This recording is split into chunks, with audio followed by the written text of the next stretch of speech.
Feito por Elas, o podcast que discute o protagonismo das mulheres no audiovisual.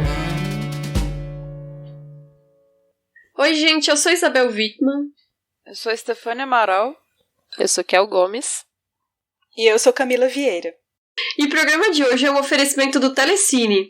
O serviço de streaming do Telecine é uma ótima opção para você ver filmes direto pela internet. Você tem 30 dias para testar, então dá para explorar bastante o catálogo, ver tudo que está disponível lá, tem muita coisa bacana. E a assinatura você faz pelo próprio site, no www.telecine.com.br. E uma coisa massa que tem lá no Telecine é a campanha Mulheres Fazem Cinema, uma cinelist com muitos filmes de diversos gêneros, todos dirigidos e protagonizados por mulheres. No post desse programa no nosso site tem um link direto para o catálogo dessa campanha, que aí você pode conhecer todos os títulos que estão lá. E a indicação Telecine de hoje vai ser o perfeito Parasita, que entrou no catálogo. É do diretor... Eu sempre tenho medo de falar esses nomes coreanos, mas enfim, vamos lá. Bong Joon-ho.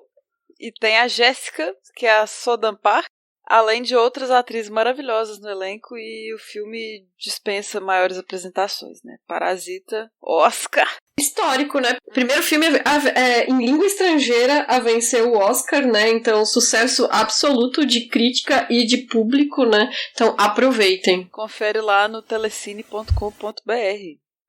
O Feito por Elas também agradece as queridas madrinhas Carolina Roncone e Letícia Santinon.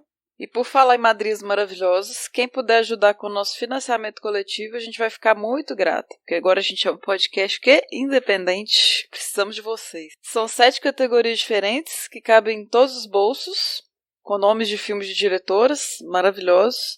E você pode colaborar com a gente no padrim.com.br e /feito por elas e no patreon.com/feito por elas. E o nosso programa de hoje vai ser sobre o seriado estadunidense My So-Called Life, que foi criado pela roteirista Winnie Holtzman. Esse seriado ele estreou nos Estados Unidos em agosto de 94 e só teve uma temporada de 19 episódios, né? Foi cancelado depois disso e meio que ganhou um status de cult depois do cancelamento, né? E no elenco, a série tem vários personagens principais, né? E desses 2 atores, que na época eram iniciantes, continuam reconhecidos pelo trabalho deles até hoje, né? A Claire Danes no papel da protagonista, que é a Angela Chase, e o Jared Leto como o Jordan Catalano, que era o interesse romântico da personagem, né? E a abordagem da série era mais realista do que as séries daquele período costumavam ter, né? Principalmente em se tratando de adolescentes, e dava espaço para esses adolescentes explorarem os seus problemas, as suas dúvidas, enfim, as coisas que estavam se passando realmente nas vidas deles, sem ficar maquiando ou criando um mundo de fabulações, como geralmente se fazia nessa época, né? E na época o motivo da série ter sido cancelada foi a baixa audiência, o que é curioso, né? E a própria Claire Danes não estava conseguindo conciliar as gravações, né, com os estudos. Isso também foi um impedimento, né? O fato é que o cancelamento fez com que pela primeira vez tivesse uma mobilização grande de fãs pela internet. As pessoas fizeram toda uma movimentação para a série continuar, enfim, não foi possível, né? E vocês que estão ouvindo esse programa devem ter percebido que nos últimos programas o Feito por Elas tem abordado narrativas ficcionais sobre adolescentes nos anos 90 e 2000. Então a gente fez sobre Aos 13, 10 Coisas que Eu Odeio em Você, As Patricinhas de Beverly Hills. Enfim, a gente já comentou aqui, né, que o isolamento social tá fazendo a gente olhar com uma certa nostalgia pro passado, né? E aí veio a ideia de fazer essa pauta, né? Uma série que é protagonizada por uma menina adolescente, que foi criada e roteirizada por uma mulher, né? E essa foi a primeira vez que eu vi a série, né? E vocês que recomendaram, a Camila sugeriu essa pauta, né? Eu queria começar perguntando pra vocês, quando que vocês viram a série, qual que é a relação dela com vocês, já aproveitando essa deixa de que vocês sugeriram a pauta. Então, eu não tenho certeza do ano exato que eu vi os primeiros episódios, né? Passava no SBT e é aquela coisa, tipo Chaves, SBT compra alguns e deixa você na mão. E é um por semana, então aquela agonia, e eu queria ver a série toda, eu adorava aquilo.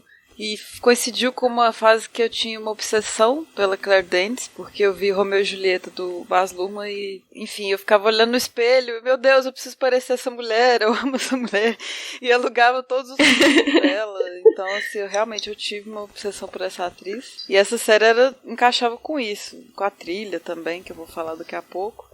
E no SBT tinha o título de Minha Vida de Cão, que é o título que tá no IMDb. Na verdade, eu lembro mais de chamar Meus 15 Anos no SBT. Eu acho que eles sabotaram, colocaram um título melhor aqui pra chamar a atenção das garotinhas de 15 anos. Embora eu tivesse, tipo, uns 10, 11 quando eu vi. E não sei, não tenho certeza, mas eu acho que reprisaram também em 2001. Foi quando passava Gilmore Girls. 2001, 2002, passava Gilmore Girls no domingo. Eu acho que reprisaram My So-Called Life também no SBT. E em 2010 eu revi a série toda. Então acho que eu vou ver essa série sempre de 10 em 10 anos, né? Pelo jeito. Mas eu tinha esquecido muita coisa, assim. Eu me surpreendi em alguns pontos. Eu tinha alguns traumas, algumas memórias isoladas, mas muita coisa eu ainda tive o impacto, como se fosse a primeira vez que eu tivesse visto. Isso é bom, né? Esquecer e relembrar. Eu lembro desses dois títulos também. E eu lembro dos meus 15 anos, eu acho que realmente foi a primeira vez que passou no SBT. Que eu acho que foi quando eu vi. E também sofria com todas as séries, que só tinha um pouco e que a gente perdia. Enfim, era muito difícil. Não era a facilidade de hoje para todo mundo que acompanha a série. A gente sofria bastante. Mas, enfim, era uma das minhas séries favoritas da época. E pensar nela hoje assim é até um pouco difícil em relação até ao contexto que a gente tá, porque beleza, é legal voltar ao passado, né, rever o que foi bom pra gente em determinado momento da vida, mas ao mesmo tempo também você fica pensando em questões que te afligiam na época, e isso pode não ser uma viagem tão legal. Bom, eu me identificava completamente com a protagonista. Eu acho que foi a primeira personagem de série feminina com a qual eu falei, cara, essa, sabe, sou eu. Porque eu era muito como ela, assim, na introspecção, sabe? Na sensibilidade, assim, dessa coisa de ficar pensando muito sobre todas as coisas. Essa melancolia dela, deslocamento, esse olhar mais reflexivo para o mundo que às vezes é muito solitário, sabe? E um caos interno, assim, que ficava contido, quase nada exposto, só nunca explodir. Mas eu me identificava e eu me sentia menos sozinha, assim, nesse sentido, de me perceber, né, nessa introspecção, sei lá, que na época eu achava exagerada, mas era como eu era, e aí eu via muito isso nela e eu me sentia melhor. E nessas pequenas coisas de como ela fala, sabe? Do dia a dia mesmo, assim. Como que ela traz uma profundidade, sabe? Como já no primeiro episódio, por exemplo, ela fala sobre o catalano, né? O Jordan. Ele tá sempre piscando os olhos como se doesse olhar para as coisas. E aí mais tarde ela vai falar sobre um elogio possível. E aí ela fala, você é tão bonito que meus olhos doem, assim. Eu acho essas coisas parecem bobas, mas elas têm uma profundidade ali da simplicidade que eu me identifico.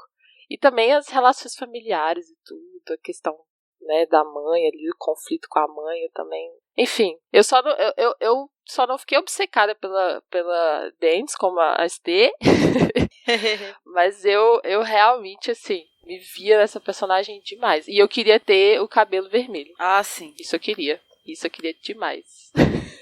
Não, mas eu ficava entre os outros cabelos dela, porque ela tinha nos outros filmes, né, tinha outros cabelos. Aí eu acabava ficando com o meu cabelo mesmo. Mas Pois é, isso é algo Claire que eu queria Danes. ter feito. Sabe? Isso é algo que eu penso assim, isso de não ter feito, tipo, não pintei o meu cabelo. É um rancor. Porque é uma coisa que você para e pensa que não é legal de pensar assim, por que eu não fiz isso, sabe? Total. Enfim. Total, Raquel, tamo junto. Também super me identificava com ela, com a série e tudo. E falarei mais sobre isso na nossa sessão estudo de personagem, né? Falaremos um pouco mais da Angela. Sobre a trilha, eu tenho que comentar, foi mal se vai ser chato, né? Tem lá os discos da Stacey, vocês já me aguentam todo dia enchendo o saco com CDs. Então tem uma playlist ótima no Spotify com a trilha, com citações também, não só séries, não só faixas que tocam na série, mas bandas citadas. E achei o máximo que eles colocaram I Touch Myself de Vinils, porque no piloto o Jordan tá assistindo o clipe, mas não toca o som, né? Tem a banda tocando lá fora, então não dá pra ouvir. Colocaram essa música também.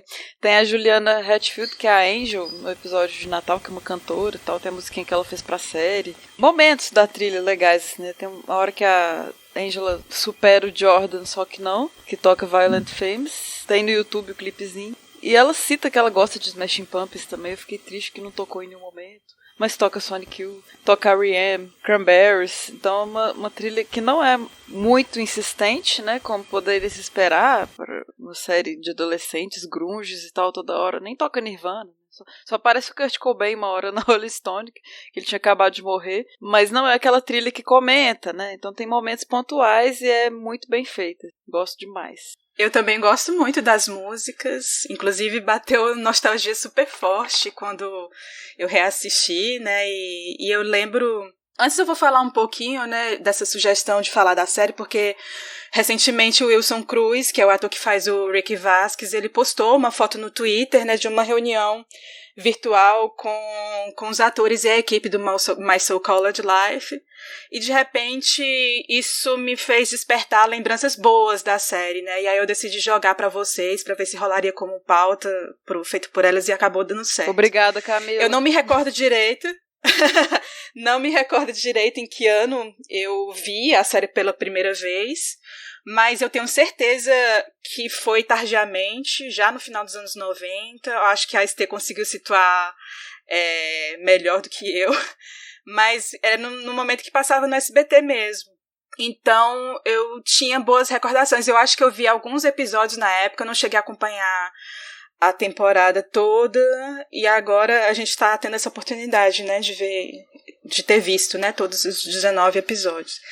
E é engraçado porque eu reassisti, né, vendo esses episódios com a minha irmã, que eu acho que ela acompanhou bem mais na época, porque, enfim, ela é minha irmã mais velha, né, e ela falou, nossa, mas isso é muito anos 90, né? E eu confirmei com ela que sim. E é curioso como já no piloto a série já toca nessa questão, né, quando eles decidem fazer o yearbook, né, e aí decidem o tema, e o tema que ganhou foi o anos 2000, né, e a Ângela diz que é um tema muito patético, porque eu achei curioso isso, porque a gente tá nos anos 2000, né, mas eu gosto muito porque a série ela se afirma nesse lugar, situado naquele tempo, anos 90, né? E é o período em que a adolescência está sendo tratada, né? E eu acho que essa atmosfera dos anos 90 fica muito marcada na série, eu gosto muito disso. As músicas que tocam na série eram músicas que tocavam no rádio, que eu escutava na época, né? Então, por exemplo, aquela banda Buffalo Tom, que tem um episódio que essa banda toca, né? Eu passei a gostar de Buffalo Tom nesse mesmo período. E eu vejo, assim, analisando um pouco mais hoje, né, assim, eu vejo que sim, que é uma série que arriscou ser um modelo diferente de retratar a adolescência, que não fosse aquele... Porque o que tinha de série na época, né, que era mais reconhecido, era o Barrados no Baile, né, e assim, era um modo de vida rico, moralizante também, com as questões sociais, era uma adolescência idealizada. E os personagens da série My So-Called Life, eles moram no subúrbio, né? Eles falam... Claro, tem os seus privilégios, mas é uma outra realidade ali dos Estados Unidos, né? Eles falam de maneira eloquente, né? Eu acho que isso talvez incomoda uma parcela do público, e eu acho que a Kel até pontuou alguns exemplos do texto, assim. É sempre uma discussão, né? Se o texto cabe para personagens adolescentes. Para mim, não me incomoda, de jeito nenhum, né? E a série, o que eu acho interessante é que ela não é centrada nos personagens populares da escola. Mesmo a Sharon, que a gente pode considerar a personagem mais próxima de ser a Patricinha da série, ela acaba namorando o Kyle, né, que é o boy jogador de futebol da escola.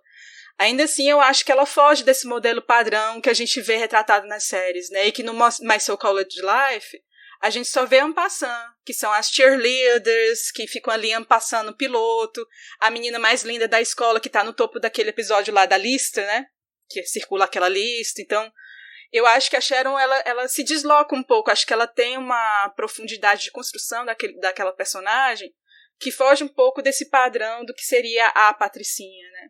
Então eu acho isso muito interessante. E a gente cria uma empatia com ela, né?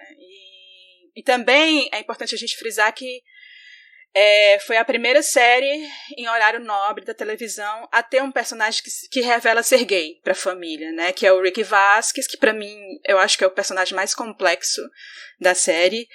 E tudo isso eu acho que vai criando marcos na história da televisão, sabe? Por isso foi uma série que serviu de referência para outras que viriam depois, como Dawson's Creek, por exemplo, que é a série que eu sou apaixonada e eu já falei antes, assim, em outro programa feito por elas, né? É claro que é uma série que também, analisando hoje, a gente encontra, sim, alguns problemas, né? E a gente pode até discutir aqui, mas eu ainda tenho boas lembranças afetivas. Pois é, tu mencionou Barrados no Baile, né? Quando eu tinha uns 9 ou 10 anos, e sei lá, Barrados no Baile passava na Globo, eu não me recordo se era sábado ou domingo de manhã, né? Perto do almoço. E eu lembro que eu tinha uma visão completamente equivocada de que quando tu tinha 15 anos tu já era adulto. Porque os personagens de Barrados no Baile eram todos interpretados por atores adultos já, né? Então a gente tinha essa falsa impressão de que adolescentes já eram fisicamente, na aparência mesmo, né?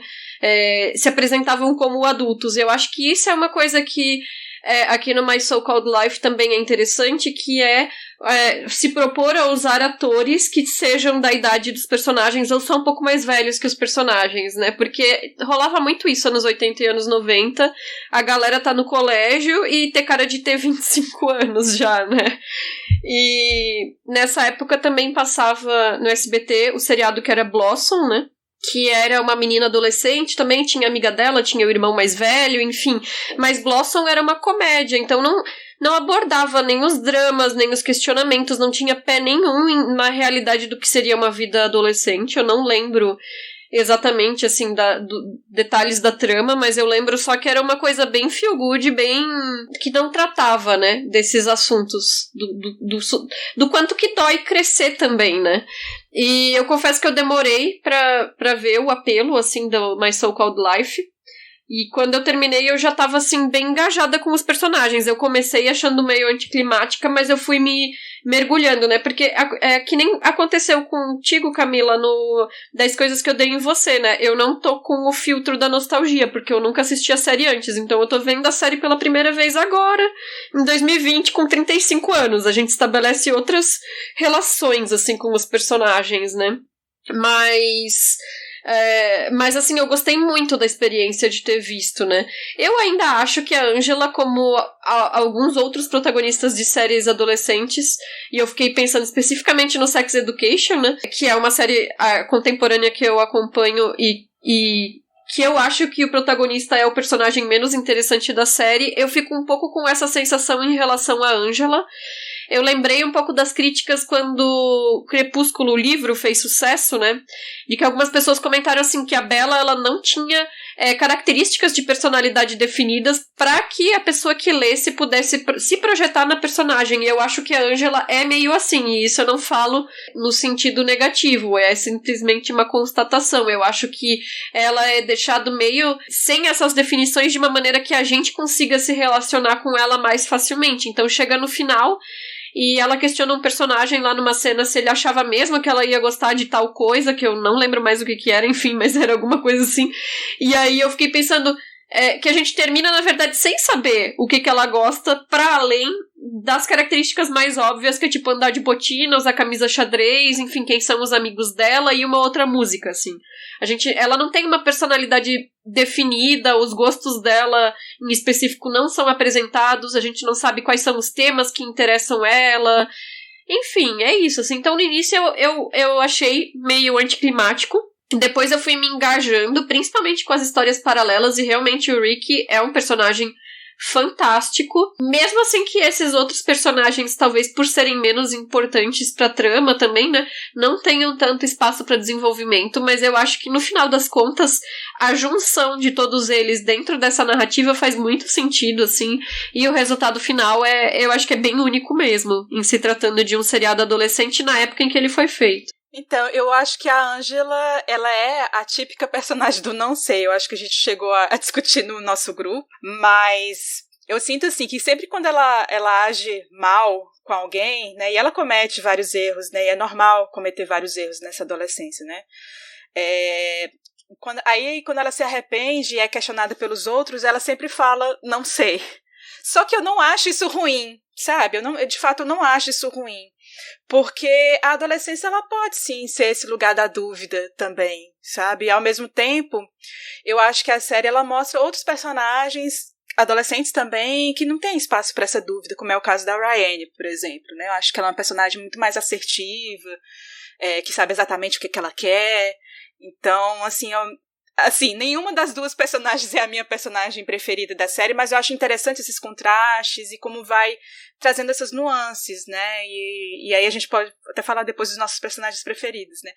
Mas é importante a gente situar que se trata, sim, de uma série com um recorte muito específico de adolescência, né? Que é a família estadunidense branca que mora no subúrbio, ainda assim tem privilégios, tá lidando ali, aquele grupo de adolescentes é a geração X que vai herdar o legado dos baby boomers. Depois, mais tarde eu vou explicar, quando a gente for falar do Graham e da Pat, né, que eu vou explicar o que é essa geração dos baby boomers e como isso impactou nos Estados Unidos, né. Mas eu queria tocar antes nessa questão da série do que você falou, Isa, da série parecer ser anticlimática para você. E eu acho que talvez isso foi um dos motivos do fracasso da audiência da série na época, mas eu acredito que o principal motivo foi a negligência da própria ABC, né, que era a rede que comprou, né, a ideia da série e colocou esses episódios no ar. E aí eu vou trazer só alguns dados curiosos de bastidores, porque eu acho interessante como um case mesmo, assim, de televisão, que teve muita mobilização dos fãs, mas mesmo assim ela foi cancelada, né, de qualquer jeito. Mas aí, de início, o que acontecia, teve uma empolgação muito grande da ABC pelo fato de ser uma série focada no drama de uma personagem de 15 anos, e os produtores eram os mesmos de uma outra série chamada 30 Something, que na época era um sucesso, que foi bastante premiada, teve 4 temporadas. Os diretores da ABC ficaram muito impressionados com o piloto, né, de My So-Called Life, que foi gravado em janeiro de 93, né, a série foi ao ar em 94, eles gravaram em janeiro de 93 o piloto, né, só que a produção só foi retomada em 94 porque não tinha espaço na grade para encaixar. Todos os horários estavam preenchidos, né, e durante esse tempo o que aconteceu foi um buzz, né, em 93 teve um buzz midiático porque a ABC tinha dado muitas coletivas sobre a série, e a Rolling Stones começou a falar, a Newsweek também começou a falar, e apesar disso a série estreou apenas em agosto de 94, no mid-season. E aí a crítica na verdade gostou bastante, mas a série não teve a média de audiência esperada, né? Quer dizer, a série ela não foi um fracasso total, retumbante de audiência, mas também não atingiu o pico que os donos da ABC imaginavam, porque eles estavam comparando com a audiência de Seinfeld. E não dá, né? Pra comparar com a audiência de Seinfeld, que era praticamente um blockbuster da ABC, né? E aí, em dezembro de 94, eles anunciaram o cancelamento. Em janeiro de 95, a Claire Danes ganha o Globo de Ouro de melhor atriz, a série é indicada ao Emmy, e vários fãs começam a se mobilizar, e nessa mobilização eles deram uma audiência altíssima para o último episódio, que foi em janeiro, final de janeiro, depois, né, do Globo de Ouro, mas os produtores da ABC não se importaram com isso e deixaram a série no limbo. E também contribuiu muito, né, o fato da Claire Danes querer desistir de gravar porque não estava conseguindo conciliar com os estudos. Aí o que acontece? A ABC colocou no lugar uma série chamada Extreme, que era uma espécie de Baywatch nas montanhas. Eu não consigo nem imaginar uma série dessas. Meu Deus do céu! Mas que, lógico, que foi um fracasso retumbante, e hoje ninguém se lembra dessa série que substituiu My So-Called Life, né? E é muito curioso esse caso, porque acho que foi a primeira série que foi mobilizada por fãs da internet, né? Quando a internet ainda estava começando ali, e aí foi cancelada, de qualquer jeito. Gente... talvez se fosse hoje a gente conseguiria pelo menos um episódio a mais, né? Talvez pra fechar as narrativas, né? Bom, como eu já disse lá no início, né? Já derramei o meu amor. Porque eu vejo muita complexidade, assim. Eu acho que chega a me doer um pouco, assim, sabe?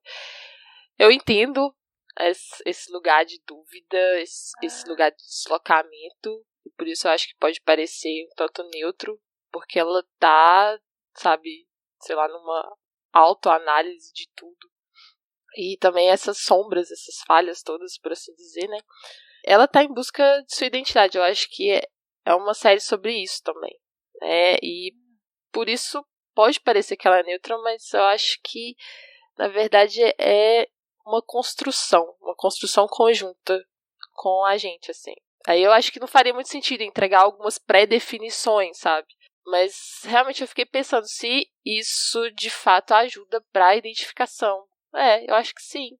Mas eu acho que também vai ter gente que vai pensar, poxa, essa menina é muito, sei lá, viajadona, sabe? Nossa, tem que ser mais leve. Enfim, eu acho que tem gente que também não se identifica, assim. E é sobre, além do que a Camila falou, né, de ser sobre certezas e tal, eu acho que também é sobre contradições. Então, eu acho que essa é uma contradição que a série tá lidando, né? A Angela, o que ela é? Nessas contradições dela, a gente vai construindo essa personalidade, assim, junto dela, né? E eu gosto muito como que ela fala, assim, as pessoas falam que você deveria ser você mesmo, como se você fosse uma coisa definitiva. Acho um ponto massa também pra gente pensar sobre isso. E, como eu tinha falado antes, a abordagem das relações familiares e também como a própria fotografia da série evidencia esse certo peso, sabe, que a gente já comentou aqui, que não era esperado para as representações dessa fase, né? Na maioria das vezes a gente via as coisas abordadas com mais leveza, igual Blossom, por exemplo. Eu lembro de Blossom, super colorido, eu lembro da roupa dela, né? Aquela coisa assim, super, que também criava um certo interesse estético na gente, assim, até para trazer mais dessa luz, desse glitter todo, enfim, faz parte da nossa vida de adolescente também, né? A dizer pelos nossos adesivos, nossos cadernos, que né, misturava ali coisas assim de meninos que a gente achava bonito e tal, mas também misturava coisas de cores, rosa, brilho, enfim, eu lembro muito dessa estética que misturava, né? E aí esse você percebe o peso até na própria forma da série, né? E aí só o fato da própria Angela ser um pouco fisicamente diferente das protagonistas da época, pra mim, já foi um alento também. Eu acho que, claro, ela também tá dentro de um padrão, né? Ela também ali é uma menina bonita, é uma menina branca, é uma menina magra, mas assim, ela já é um pouco diferente do que a gente estava acostumado a ver da perfeição das meninas hollywoodianas, né, das meninas californianas, que isso também me distanciava das representações, né. E, só o peso que tem, aquela simples mudança na cor do cabelo dela, sabe? Daí você tira o quanto que as coisas eram, assim, a hiperanálise mesmo. O tempo todo das pessoas falando do cabelo dela. Poxa, ela só passou uma tinta um pouco vermelha e já foi algo, assim, que gerou um buzz, não só pra ela, mas ao redor, assim. Isso também eu achei bem, bem massa. Como que o cabelo tem a ver com essa questão da identidade. E a questão que a Camila comentou muito bem também, de se arriscar, né? De trazer temas, de trazer abordagens diferenciadas. Eu acho que com certeza influencia em decisões comerciais e, consequentemente, na audiência. Eu tinha lido que, inclusive, chegou em um momento que a série estava sendo dividida com Friends e Mad About You, no mesmo horário, assim. Então eu acho que, poxa, Friends, não tem nem o que questionar. Então, acho que também essa questão do que estava passando no mesmo horário. É verdade, também tinha isso também. Afeta, né? Bastante. Afeta. Então. Aí eu fiquei pensando, poxa, era uma concorrência pesada, né? Mad About You também, eu lembro que era bastante divertida. E, mais uma vez, colocar o peso, né? Essa coisa mais profunda, esses temas mais espinhosos, em contraposição a essa coisa mais divertida, mais fugidia, talvez, não sei. Então, às vezes, as pessoas não estavam muito preparadas para isso, né? Mas abriu portas para personagens que, assim, eu consigo fazer uma relação muito direta. Felicity, por exemplo, que é uma outra série que eu amo, das minhas favoritas. É uma série que estreou em 98 e eu acho que Felicity tem muito da Angela, assim, sabe? Inclusive tem a questão do cabelo também. Eu tava pensando nisso, como que a mudança de cabelo interfere nessa questão da mudança interna. Uhum. Isso que tu falou do figurino de Blossom me fez pensar que o figurino do My So-Called Life é bem interessante, assim, né? Porque a Angela, ela se apropria desses elementos que são marcadamente do grunge, né? Então ela usa a botina, ela usa o xadrez, a camisa de flanela e tudo, né? Mas eu acho que a personagem que tem o estilo mais vistoso de um jeito bacana é a Rayane, né? Porque eu acho interessante que ela é apresentada como essa menina que ela usufrui da própria sexualidade de uma maneira bem livre, e ela não se importa tanto com o julgamento dos outros, e ao mesmo tempo ela veste roupas que são várias sobreposições de camadas muito lúdicas, assim, e ela não corresponde àquele estereótipo da construção da personagem sexualmente liberada, né? Então, muito condizente com a idade, com a experimentação toda que ela tá vivendo ali, eu acho bem legal a forma como ela é apresentada. E aí, aproveitando que vocês estavam falando já sobre a Angela, a construção da personagem, a personalidade dela, né?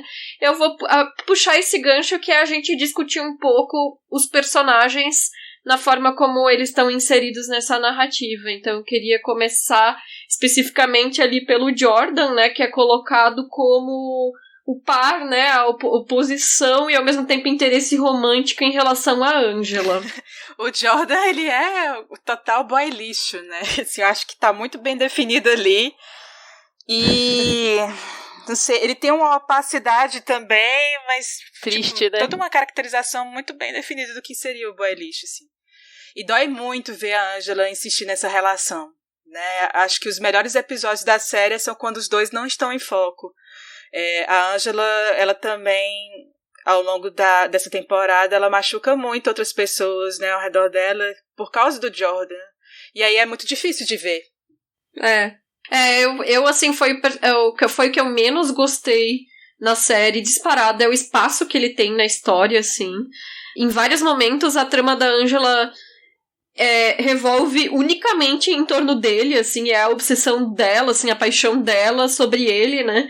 Então, realmente, assim, é bem difícil de lidar, porque é esse personagem que, pro nosso olhar de hoje, pro nosso olhar de pessoas adultas que conseguem ter uma visão, talvez, um pouco mais, não sei, mais madura sobre relacionamento, assim, tá tudo errado ali, né? A forma como eles se relacionam. E o Jared Leto é isso, né? Já me dá um desgosto só de olhar pra cara dele.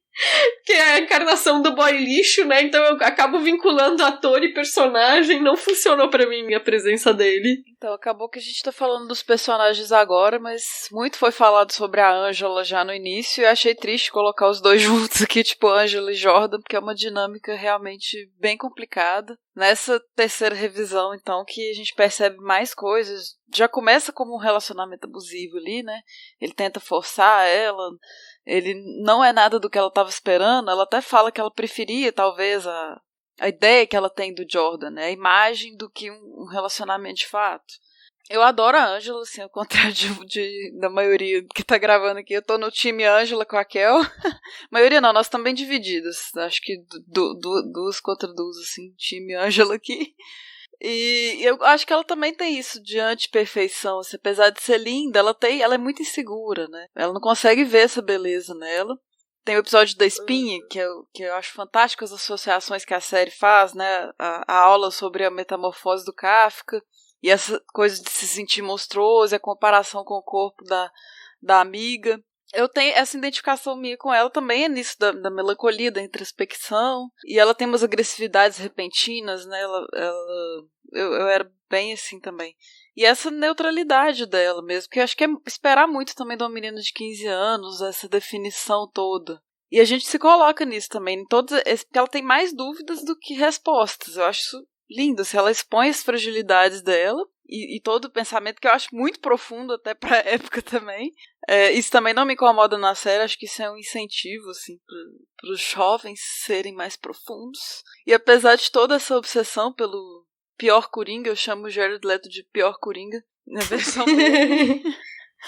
Apesar de todos os alertas possíveis, né, que eu fiquei muito surpresa. Eu também gosto de Sex Education, eu falava, não, que pena que não foi uma série que eu vi na época, mas eu vi mais Rocket Life, acho que eu não conseguia lidar com a profundidade de mais Rocket Life na época, e as amigas dela sempre alertavam, todo mundo alertava, cara, o Jordan é boy lixo, ele não é pra você, esquece esse cara, você tá obsessivo, não adianta. É uma coisa que ela passou mesmo, assim, que ela gostava dele, e é isso, eu acho que ela se identificava também, porque o Jordan é meio melancólico. E isso que vocês falaram da série ser escura, né, não ser tão colorida, tirando algumas roupas delas às vezes, né, algum toque de cor ali. Me lembra um pouco o filme da Christiane F., né, que é um livro que eu gosto muito também, que é bem sombrio, bem... A Angela é muito mórbida, né, eu adoro isso nela também, ela tem essas percepções silenciosas. É como se fosse um querido diário do Doug ali, só que ela não tá escrevendo, né, ela tá contando pra gente... que tem esse acesso ali abstrato, né? Não é igual Fleabag que ela olha no nosso olho e fala, né? A gente sabe o que ela tá pensando, tipo, meio onisciente, mas não é declarado. E as coisas que ela fala, assim mesmo, né? Os meninos não têm medo de estarem errados, a escola é um campo de batalha, estamos presos pelo crime de nos odiarmos. Você cria uma personalidade para tornar as coisas mais fáceis para os outros. Olha isso. Então, assim, ela fala coisas que eu... Foda demais, eu fico, gente, que garotinha, esperta, né, que podia ser mais autoconfiante, mas vai chegar a hora dela. Ela lê o Diário de Anne Frank também, que tem essa associação com o diário, né, e, enfim, é poucos os momentos do Jordan, falando nele, que você fala, pô, que massa, que ele fez uma coisa massa, é raro, né, tipo, ele convida pro ensaio da banda, mas sempre vai dar ruim o negócio. Pega na mão dela. Uau, isso foi colocado como uma das cenas mais românticas do cinema. Olha que coisa terrível. Então, é isso. Apesar de todos esses problemas, eu fiquei... Que a gente ainda vai falar mais. Eu fiquei fascinada por rever essa série e tô com saudade de todo mundo, assim. Foi uma semana intensa aqui em casa, todo mundo. Até sonhei com alguns personagens. Tô sentindo... Já tô carente já quero chegar lá em 2030 pra eu rever. Eu acho que essa obsessão pelo Jordan Catalano, vendo hoje, realmente, de fato, incomoda muito, assim. Principalmente por todas essas questões aí, que a gente vê que não é saudável, ele afeta ela de maneiras negativas. E, assim, isso é muito por causa dessa visão crítica também, eu acho, que a gente tem agora, né? E eu fico triste de pensar como que fez falta ter narrativas com melhores exemplos de romance na nossa época, sabe? Porque realmente faltou.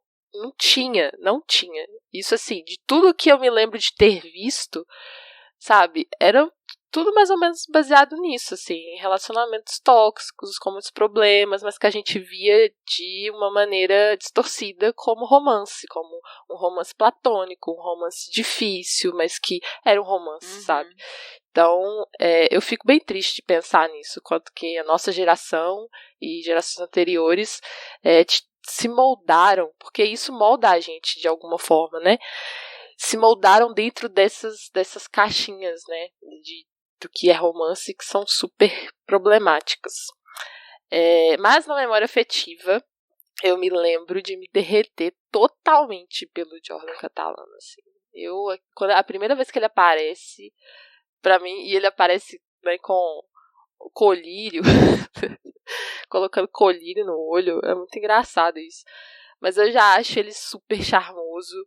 Sei, eu revendo assim, eu consigo destacar o personagem do ator e continuo achando ele com um apelo de charme, assim, que eu entendo, sabe? Essa menina ficar viciada nesse Só te interromper rapidinho, o colírio foi uma referência àquela sessão da Capricho, entendeu? Que ele provavelmente deve ter ótimo, Stê, muito bom, vocês são colírio. Ai, gente, cada menino lindo que apareceu naquela sessão. Se eu olhar aquele trem tipo, hoje eu vomito, mas na época eu gostava dos caras também. Que horror. Nossa, aí tinha. Mas faz parte, gente, assim. Eu acho que, sabe, eu não ligo de falar abertamente, assim. Eu lia Capricho me ajudou em muitas questões também. Várias coisas problemáticas. Mas é isso. Assim, é a evolução da sociedade, né? Que bom que a gente tá mudando bem devagarzinho, mas assim, na época, era o que a gente tinha. Era o Jordan Catalano que tava lá. E aí, e aí não teve como, assim. Eu me lembro de ficar bem apaixonadinha por ele também. Assim. E vendo hoje, eu falei, caramba, Raquel, olha que merda. Mas... e também essa coisa que você falou, ele também tinha essa coisa melancólica, misteriosa, que tinha seu charme, assim, você não conseguia decifrar ele de cara, né? Então acho que isso também isso também influenciou pro interesse dela. Mas de fato, assim, é exemplo péssimo de relacionamento. É porque eles construíam, assim, esses personagens do tipo, é um bad boy, mas ele é um cara sofrido, né?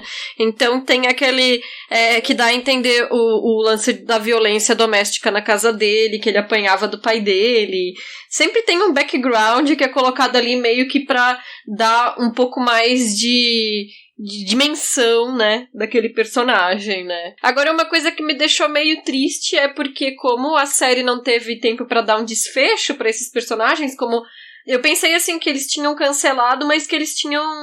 Como eu não vi na época, né, não sabia, eu achei que tinha tido um final pra história, e não teve, né, teve claramente um gancho pra o que seria a segunda temporada, né. E aí eu fiquei triste que a Angela faz as pazes com ele e não faz as pazes com a Rayane, né? Que era a melhor amiga dela, né? Teve toda uma situação ali de que a Rayane ficou com o Jordan e aí todo mundo brigou com todo mundo, ficaram sem se falar. E quando termina, ela faz as pazes com ele, não com a amiga. E aí eu queria que tivesse dado tempo para as duas reatarem essa relação delas. Total. Sim, assim, tu falou da Rayane, né? Assim, eu gosto da Rayane ser uma personagem que contrasta em personalidade com a Angela, eu até falei isso antes, sem ser o estereótipo de uma pessoa, de uma adolescente rebelde, porra louca, sabe? Eu quero dizer aqui que, apesar de ter aquele episódio lá que tem, né, ela se excedendo nas bebidas, nas drogas, né, na festa de aniversário, eu penso que aquilo dali não constitui o todo da personalidade dela, sabe? Eu acho que a gente vê muito mais coisas dela para além daquele episódio específico, né? E é bem interessante quando o roteiro traz essas nuances na construção das personagens, né? Menos o Jordan, que eu acho que se tentou ali trazer alguma coisa sobre ele, mas eu acho que talvez eles estavam pensando em desdobrar isso na segunda temporada. Então, assim, eu fico sempre, eu como fã do David Lynch, Hi-Fi que é o de novo, eu acho que essa série, claro que eu vou citar Twin Peaks em algum momento aqui também, aguardem, mas eu acho um final muito bom, assim, eu gosto muito do último episódio, apesar de querer mais, eu acho que a série dá muitos elementos, assim, para todos os personagens, eu vejo que eles têm espaço, sim. Tem episódios que não são 2 episódios que não são narrados pela Angela, né? Tudo que eu fui sentindo falta, chegou um momento que o personagem foi mais desenvolvido. Então eu vejo os personagens como bem desenvolvidos e com padrões identificáveis, assim, com desfechos prováveis, né? Naquele episódio que eles falam que eles querem pro ano novo, a gente vê o que eles vão cair, quais são os gatilhos. Então tem a frustração de não ter mais, mas eu acho que é um desfecho satisfatório, no geral, assim. Eu consigo ver o que sairia dali.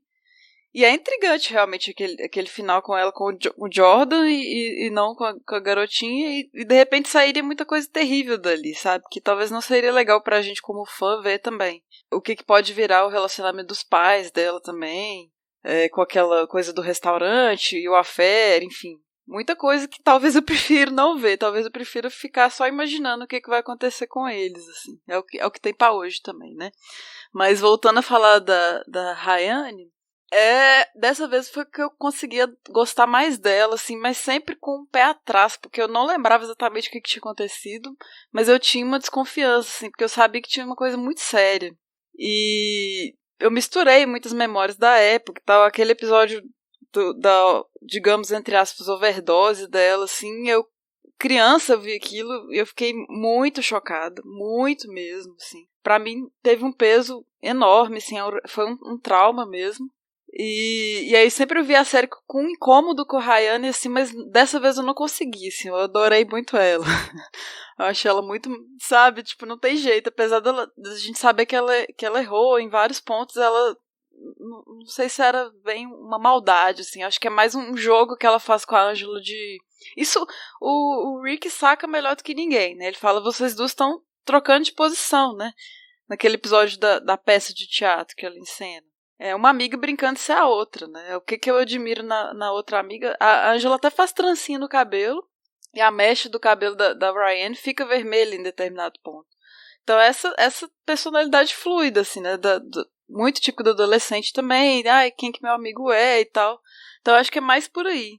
Querer ser o outro do que querer fazer mal pro outro. Acho que ela não queria exatamente fazer mal. Acho que na verdade ela ajudou a Ângela, mas só que não, né? Mas a se livrar do boy lixo, mas enfim. E é essa pena que a Isabel falou de não ter feito as pazes com ela e sim com o cara, né? Enfim, tudo errado, mas amo. E Ryan sempre focada na diversão, assim, no deboísmo, né? Até do jeito que ela foi criada pela mãe, assim, tudo pra ela é festa, farra. Aquela coisa do bilhete também, num dos primeiros episódios, aquilo pra mim criança era o fim do mundo que tinha acontecido.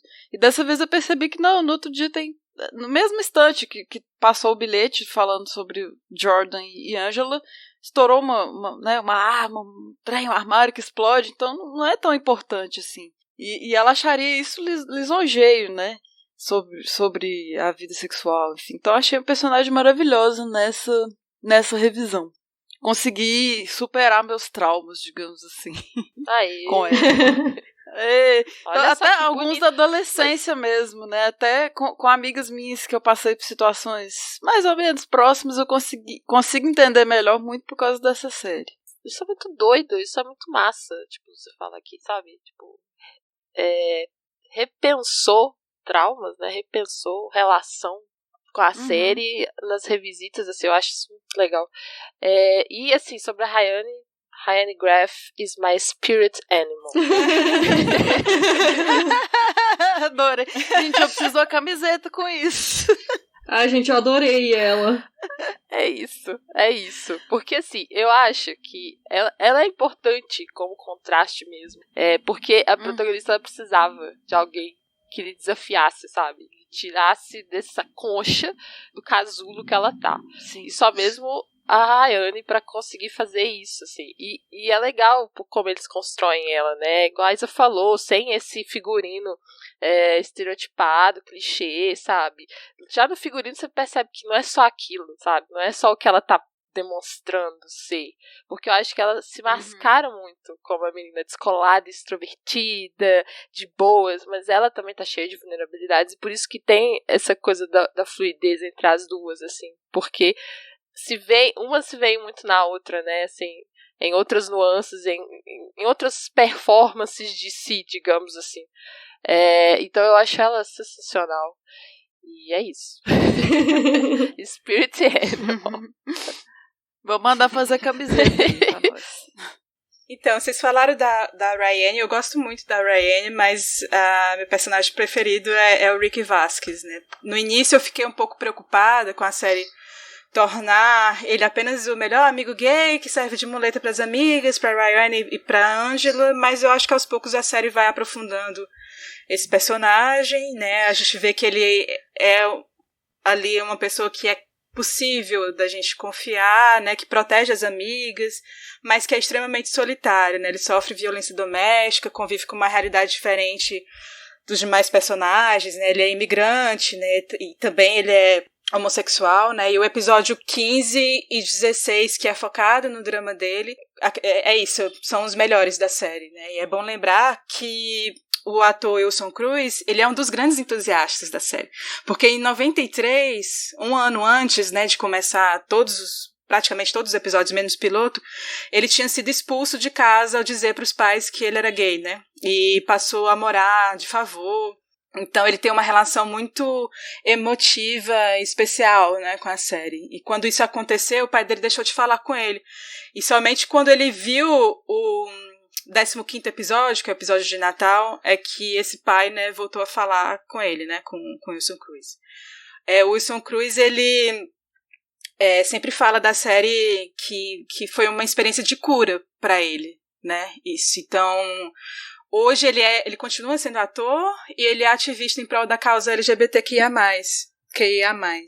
E, em especial, os jovens negros, né? E ele vem fazendo campanhas muito bonitas em prol do movimento durante a pandemia. Então é interessante acompanhar. E foi o que motivou, né, a pauta.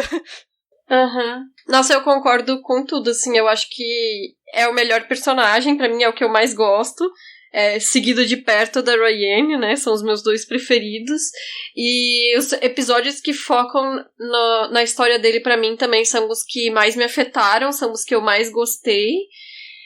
No início eu fiquei um pouco confusa, porque a Ângela chegou a comentar, né, de que ele seria bi, e eu levei, assim, no entendimento de que seria realmente um personagem bi, o que já era bem surpreendente, né, assim, até hoje a gente tem poucos personagens bis no audiovisual mainstream, né, poucos personagens que são definidos abertamente enquanto bissexuais, né.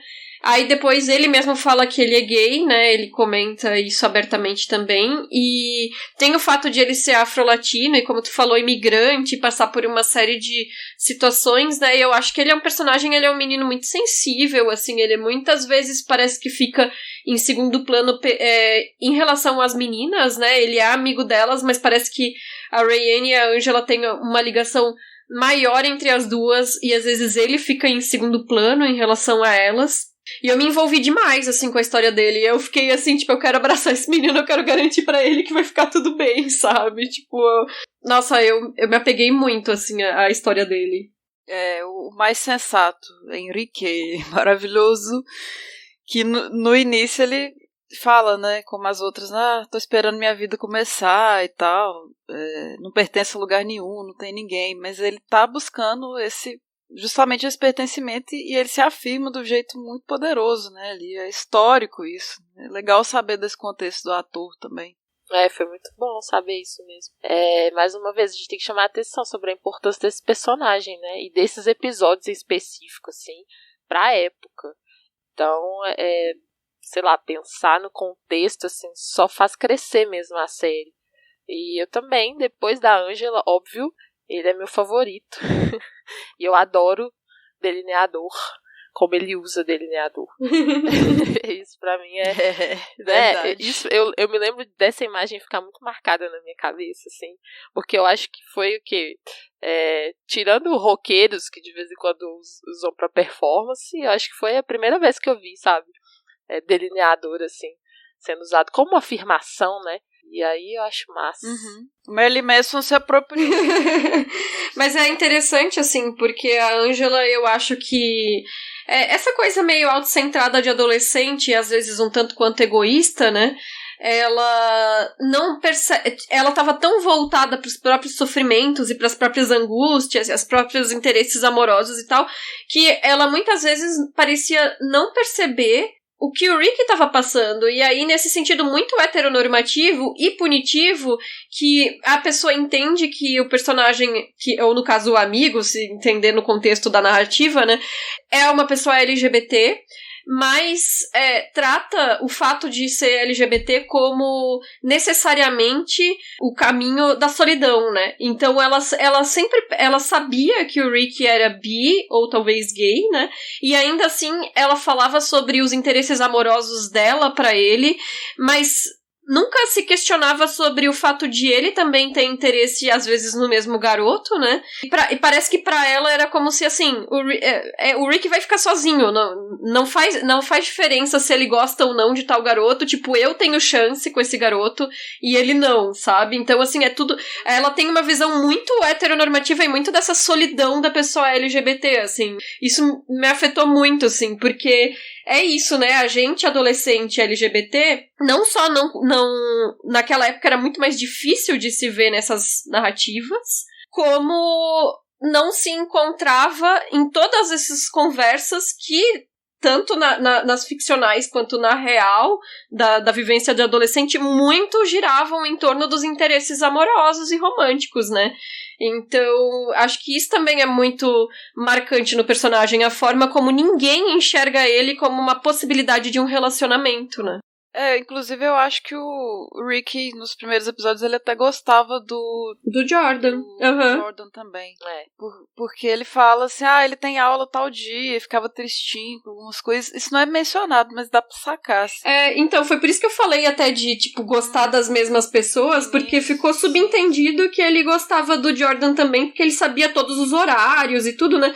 E em nenhum momento a Angela se preocupou com isso, ou perguntou pra ele como que ele se sentia em relação ao fato de ela também estar interessada no Jordan, enfim, é quase como um dado, assim, tipo, o Ricky não tem chance com ninguém. Isso é muito foda, assim, nessa construção. Eu acho que ela tá muito envolvida, assim, é o egoísmo mesmo, nas tretas dela, pra pensar nesse nível, assim, mas ela evidentemente se preocupa com ele, assim, quer levar ele pra cá, leva ele pra casa em determinado momento. Uhum. Então eu acho que na maioria do tempo ela é acolhedora, assim, apesar dessa questão da sexualidade dele ser muito nebulosa, assim, pra geral, assim, ele se afirma, mas pensa, a primeira vez no seriado da história, como lidar com isso? Não sabemos.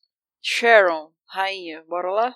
Então, a Sharon, no início eu fico com muita pena dela, pelo fato, ali no episódio piloto, né, pelo fato da Angela ter descartado a amizade dela a favor da Ryan, acho que mais da Ryan do que do Rick, né, depois que ela vai ter uma proximidade maior com o Rick.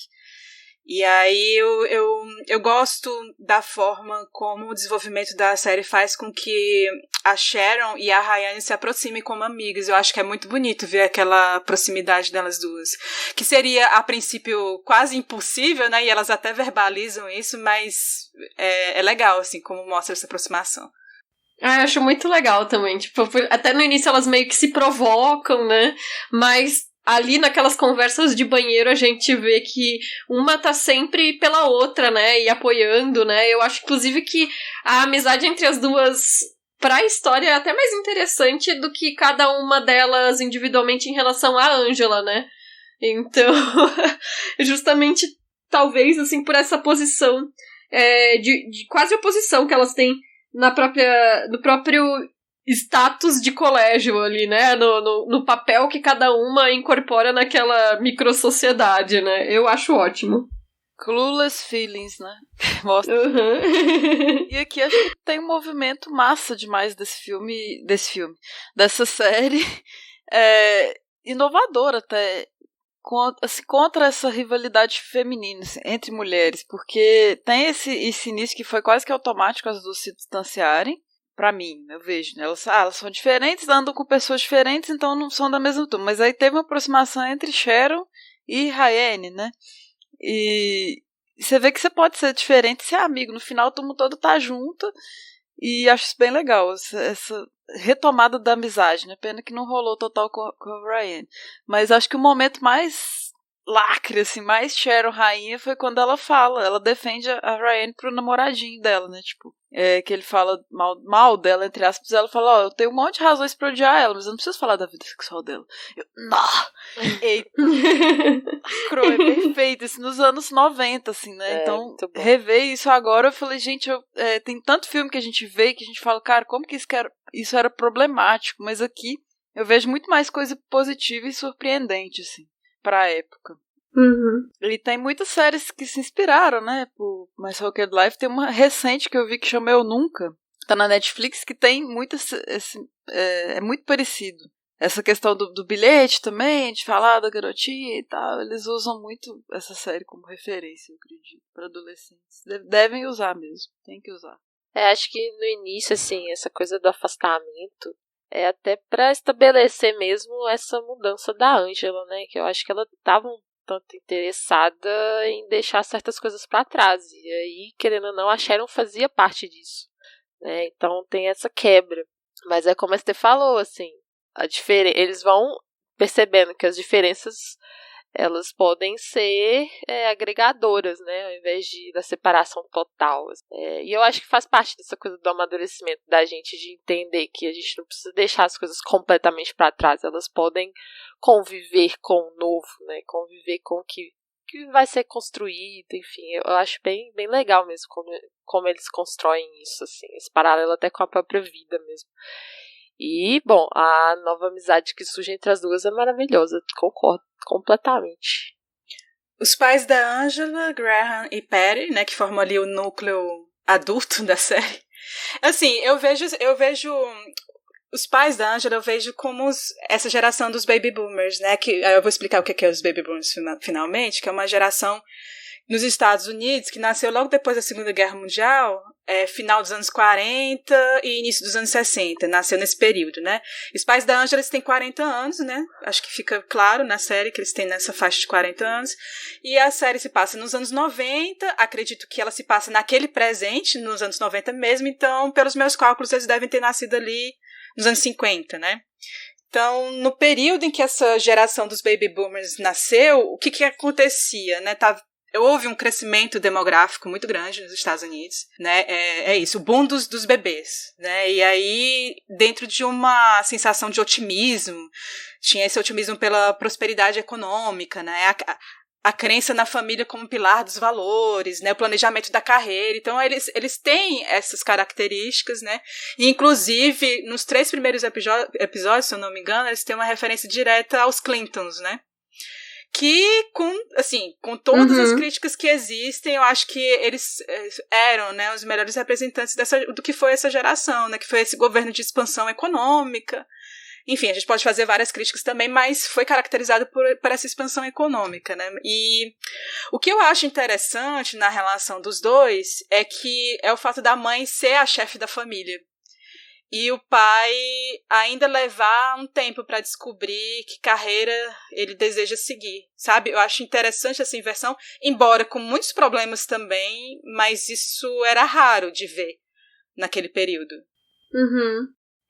E eu acho engraçado porque a mãe dela, ela é apresentada como uma mulher durona, justamente por esse papel, né, de liderança dentro da família e de apoio financeiro, não, nem é apoio, é tipo de pilar principal do sustento financeiro da casa, né? E ela, então, também é uma figura de autoridade, assim. Então, a Angela não se dá tão bem com a mãe dela, no início é dito isso, né? Que a Angela dá uma preferência ao pai, que o pai deixa, às vezes, a Angela fazer coisas que a mãe dela não deixaria sem consultar a mãe dela, e a mãe dela reclama, mas você quer sempre ser o legal, né? E não sei o que lá, eu sou sempre a vilã, né?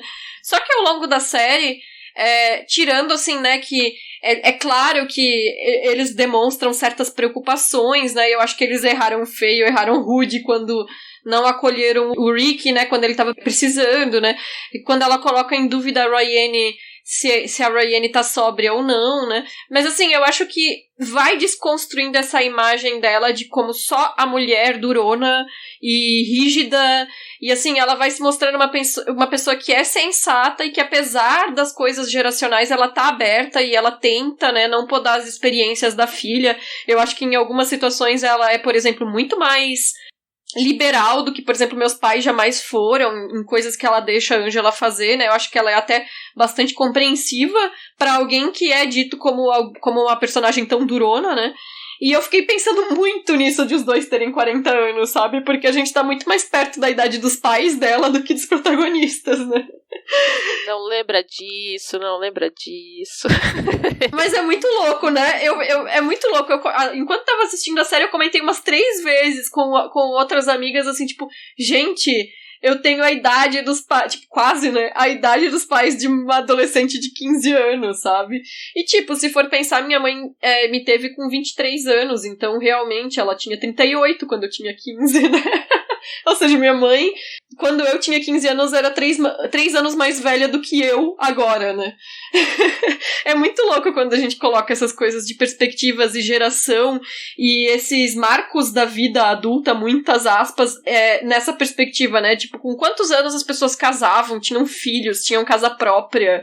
E é muito nisso que a Camila falou dos baby boomers, porque embora seja um contexto completamente estadunidense, uma realidade estadunidense, né, muito se refletia também com a coisa do milagre econômico que se falava na época da ditadura, enfim, as questões econômicas no Brasil também tinham muito esse apelo, né, de as pessoas comprarem o seu Fusca e comprarem a sua casa, mesmo a classe trabalhadora, né, que é uma coisa que hoje pra gente é muito inacessível, a gente não consegue nem imaginar, assim, né, quando que alguém da nossa idade vai conseguir ter uma casa própria, é muito raro, né, ou sei lá, ninguém mais tem carros hoje em dia, né, que eu tô generalizando geral, assim, mas eu vejo que muita gente da minha idade não tem mais carro, e das gerações mais jovens também, né, e virou um negócio meio inatingível, era mais barato, eu acho, na época. Enfim, já tô divagando total, mas é porque eu fiquei muitos momentos da série me perguntando, gente, que louco que os pais dela têm 40 anos.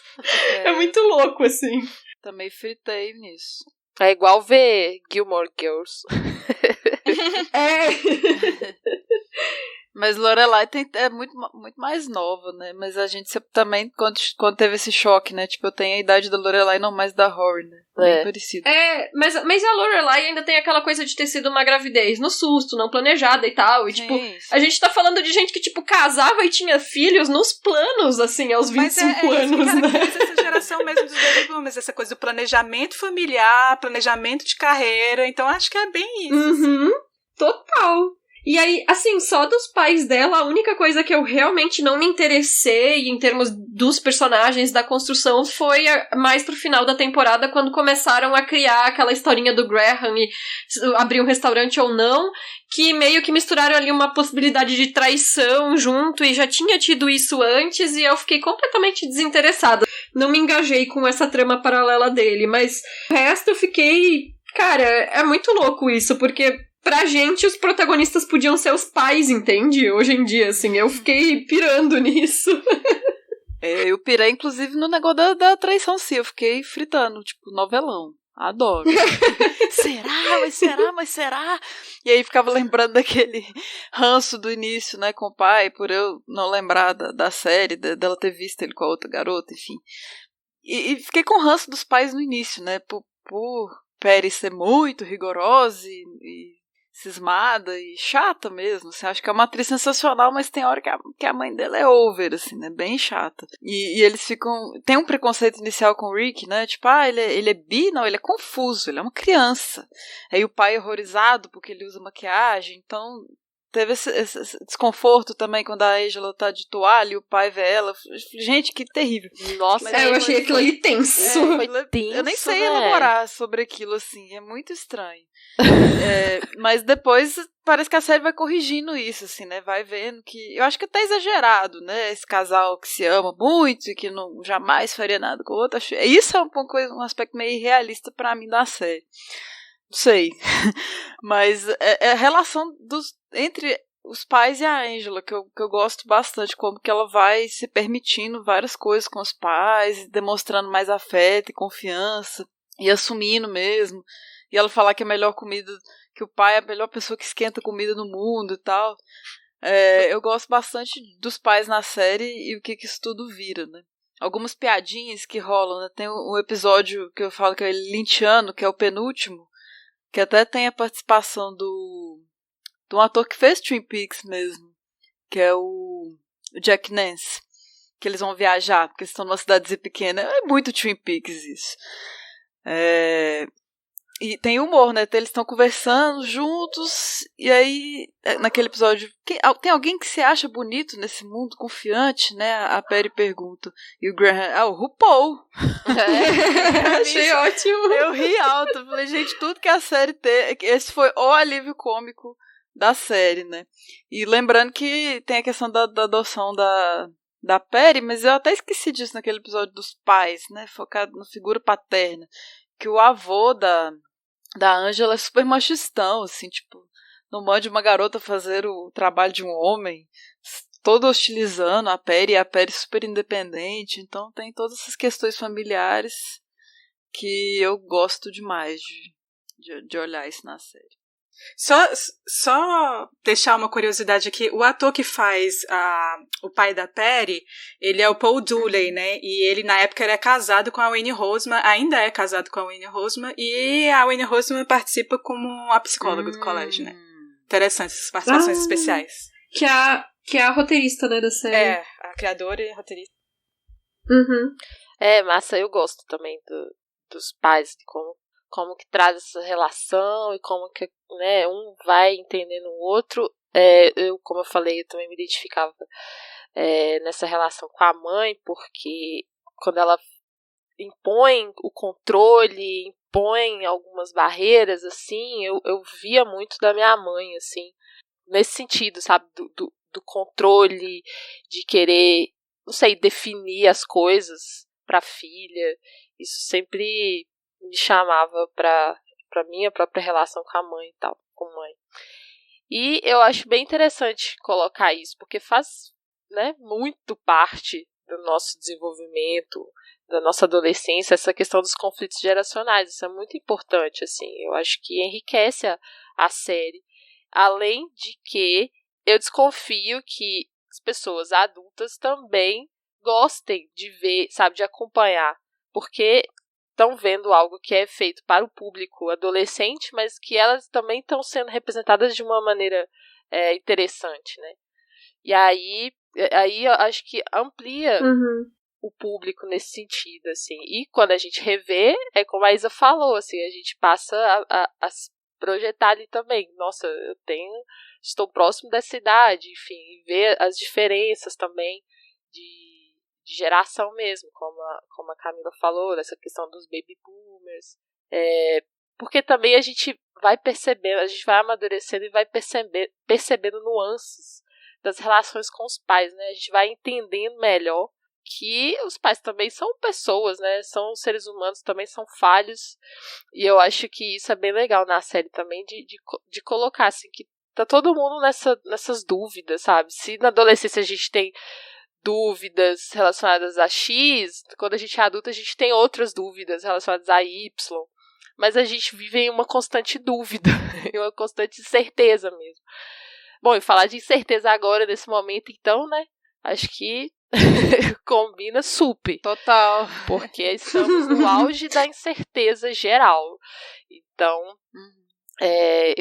eu vejo, sabe, essa inserção ali dos pais bem interessante, assim, que começa com mais conflito, né, e aí depois ela vai se descobrindo, assim, e essa coisa de a mãe ser também uma filha, isso é muito bonito, assim, da gente pensar na mãe da gente como filha também, sabe.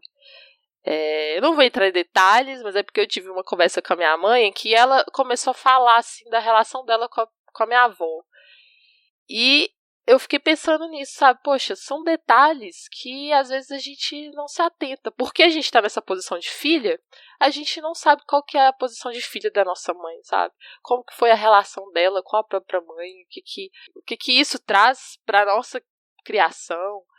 E aí eu acho bem legal, assim, também se deslocar nesse sentido, pra tentar melhorar o convívio, né? E crescer juntos. E é interessante porque a gente vê os pais ali na série como os adultos, mas eles também tiveram suas trajetórias, né? E aí não só como filhos e tal, mas assim, eles também passaram pela adolescência, né? Também tiveram as suas experiências, e isso às vezes é dado algumas pistas, eles comentam algumas coisas do passado, né? E aí nos últimos 2 episódios rola uma coisa da mãe dela, que é de entrar em contato com um namorado que ela teve no colégio, que era um motoqueiro bad boy, né? Que ela chega a mostrar as fotos pras meninas, né? E aí meio que é colocado assim, eu tive esse namorado, não sei o que lá, ela dá a entender que eles fizeram muita merda, que ele fazia muita merda, né? E depois essa visão de se aquietar, né? De arrumar um casamento, que nem a Camila disse, né? Uma coisa planejada, estruturada, família tradicional, né? Comercial de margarina, né? E aí é o Graham, né? O marido, né? É tipo, quem que é o namorado no ensino médio, quem que vai ser o marido na vida adulta? Tem uma contraposição ali, né, de perfis de personagens, né? E a série, ela termina com a Angela, justamente a gente falou, né, que ela fez as pazes com o Jordan, ela tá entrando no carro, né, do Jordan, e ela olha o Brian, né, que tá na calçada fora, né? E teve uma trama ali, uma subtrama nesses últimos episódios, que era do Cyrano de Bergerac lá, né? Não sei falar, mas enfim, do Cyrano, que o Brian escreveu a carta de pedido de desculpas do Jordan, né, e a declaração do Jordan pelo Jordan, né, que era o Brian expressando o que ele sentia pela Angela no final, e ela soube que foi o Brian que escreveu pelo Rick, né. E eu não gosto muito do personagem do Brian, assim, no geral, eu fiquei até com pena dele ali nesse momento, mas eu acho que ele também é muito egoísta e autocentrado, ele é obcecado pela Angela de um jeito meio estranho, assim, né.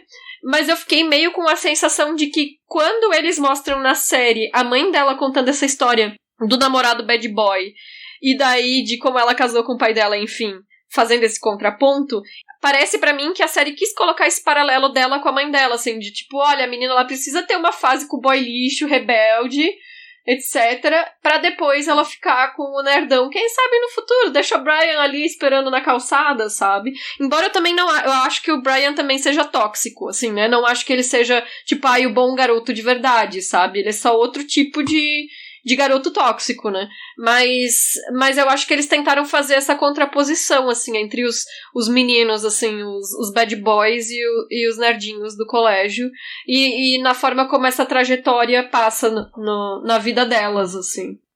É, um bom paralelo mesmo esse. Eu não acho que o Graham é nerd, assim, mas certamente ele é um bom moço. Eu acho que no contexto de anos 90, o Brian é meio para ser um bom moço, né? Que na real ele é capacho, assim, tipo, geral abusa dele. Coitado. Começa a ficar agressivo, tipo, ele tá todo mundo sabendo que e ele vai nesse jogo, porque acho que assim ele se sente menos solitário, né? E acho que é a palavra, é pena, assim, que dó, porque eu queria gostar mais dele, mas ele é um personagem muito plano, né? Muito previsível, talvez o mais previsível. Eu não acho, não. Eu não acho ele acho. super, assim, porque Eu também não acho. ele, tipo, não gosta de inovação, assim, eu acho que ele é muito conservador, acho que isso me incomoda nele, assim, tem o professor substituto lá que é super legal, que usa uma meia diferente da outra, e ele fica, não, que cara, pai, eu não sei o que. Então eu não gosto tanto dele, talvez por isso, assim, tipo, eu acho que eu já sei o que esperar do Brian. Não. O Brian, como diz o Jordan. Pra mim, assim, ele passou mais uma sensação de ambiguidade do que uma coisa muito definida, assim. De fato, eu também fico incomodada com esse stalker todo que ele tem, né, com a Angela. O fato dele ter sido muito escroto com a Adília, né, ao desconvidá-la lá no episódio do baile. Mas depois eu entendi que todos os personagens ali cometeram erros. E eles acabam se dando mal ali na festa, né? Mesmo que o Rick e a Delia dançam loucamente What is Love, que acho que é a parte melhor, assim, da episódio. Maravilhoso. Mas eu sinto assim, que o Brian, ele leva tanta patada de rejeição da Angela, e ao mesmo tempo ele não consegue verbalizar o que dói nele, por isso que eu vejo uma ambiguidade, assim, nele, sabe? Embora ele seja muito mais caracterizado mais pelas ações, a forma como ele age, né? Mas ele também verbaliza pouco o que dói, o que sofre, sabe, nele? E aí isso me dá a sensação de pena.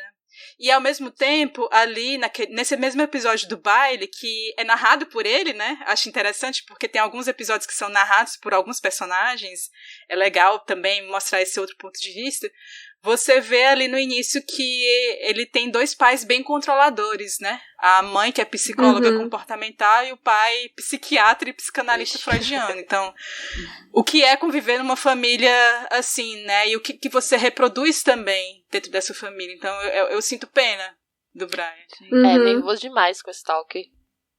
Né? Hoje em dia você logo identifica e já... Ai, senhor. Sai fora. Mas eu também sinto pena mesmo também. Eu acho que sei, essa coisa de não conseguir verbalizar, isso é algo que me pega, assim.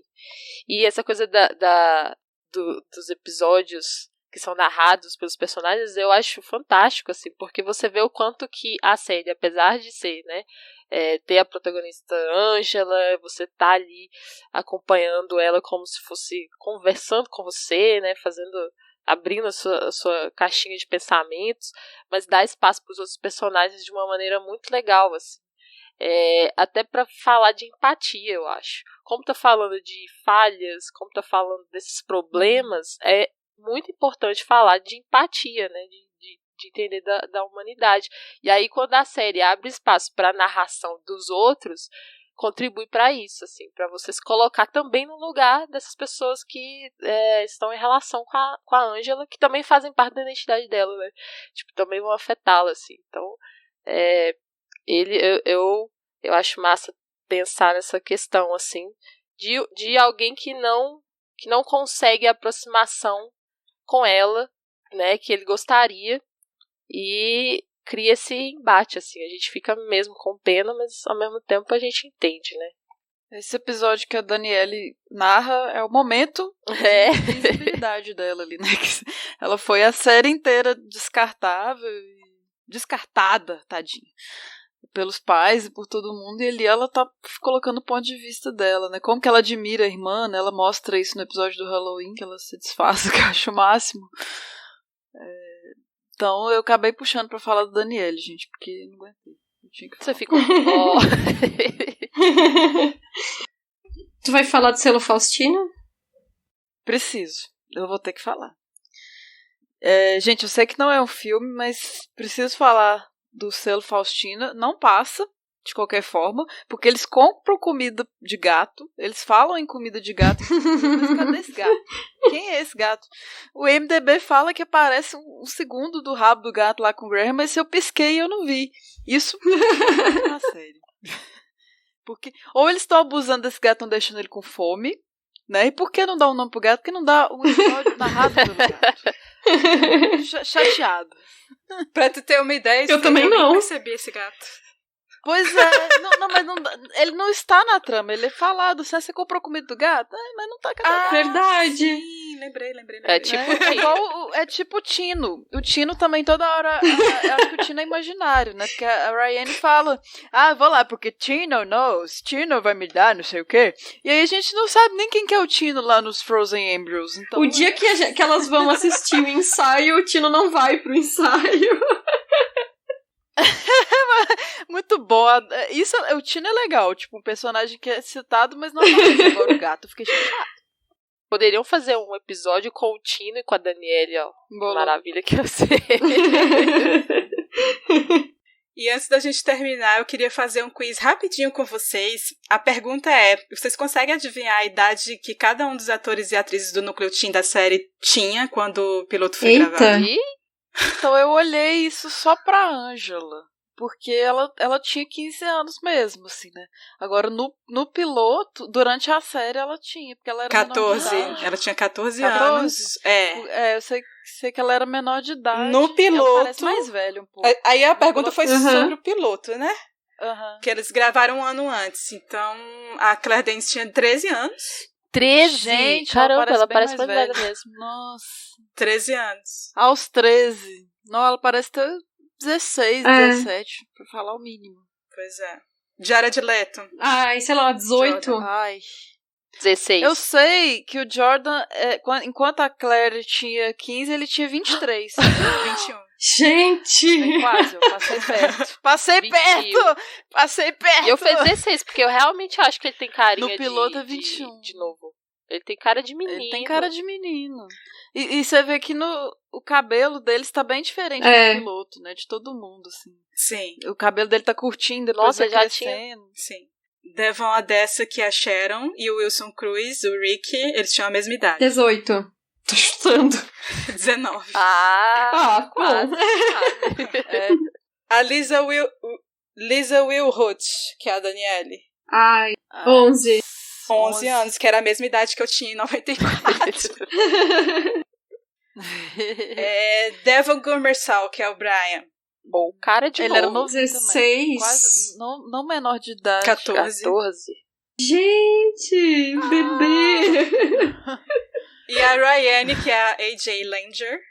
17. Ai, 18. 18. Aê! Troféu joinha pra mim. Isso, porque eu achei curioso essa coisa da discrepância de idade do Jared Leto com a Claire Danes. Exato. Mas ele parece mais velho mesmo do que os outros. Mas tem uma atitude ali, né? Assim também. Caraca. Não, e ela, eu acho assim, a gente não comentou, mas eu só queria comentar. Eu acho ela sensacional no papel. E eu li que, tipo assim, a Alicia Silverstone tinha sido cogitada e foi descartada porque era muito bonita, né? Muito padrão, loirinha e tal, pra personagem. Maravilhoso. Sim. Aí eu vi que, tipo, seria mais vantajoso também, né? Porque ela já era maior de idade. Aliás, ela não era maior de idade, mas ela acho que era emancipada, alguma coisa assim. E a Claire Danes, bem mais nova, tinha toda uma questão dela não poder trabalhar tantas horas. E aí isso gerava Até por isso os outros personagens tiveram mais espaço. Porque tinha um horário limitado pra ela ser menor de idade e tal. Mas eu também acho ela perfeita no papel. Ai, Claire, saudade. Gente, lembrando que feito por elas nas redes sociais, Twitter, Instagram, Facebook, Letterboxd. Avalie a gente no iTunes ou no aplicativo de sua preferência. Também temos o nosso site lindo, maravilhoso. Vão lá em www.feitoporelas.com.br. E além do feed, a gente também tem programas disponíveis no Spotify, no Deezer e no YouTube. Então tem em várias plataformas, não tem desculpa para não ouvir. E todos os filmes e referências que a gente fez ao longo do programa estão com links no post. Para os nossos padrinhos e madrinhas, a gente envia uma newsletter especial a cada 15 dias. E a gente também mantém um grupo no Telegram.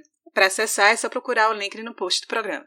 E o nosso próximo programa vai ser o nosso especial de Dia dos Namorados, agora de 2020, né? Ano passado nós fizemos o programa sobre a Sandra Bullock e nós prometemos que no ano seguinte seria Julia Roberts. Então esse momento chegou.